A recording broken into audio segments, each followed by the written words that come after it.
আল্লাযীনা ইম্মাক্কানাহুম ফিল আরদি আকামুস সালাত ওয়া আতাউয যাকাত ওয়া আমারু বিল মারুফ ওয়া নাহাউ আনিল মুনকার।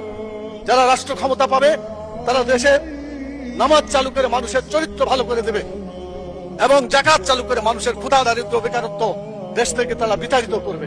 ভালো কাজ করে মানুষকে শান্তিতে থাকতে দেবে, খারাপ কাজ বন্ধ করে অশান্তির আগুন থেকে মানুষকে রক্ষা করবে।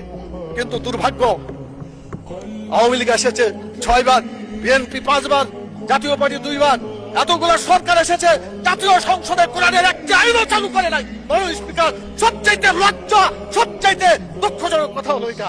আমরা চাই আমরা এই দেশে কোরআনের আইন চালু করে মানুষকে মুক্তি দেব।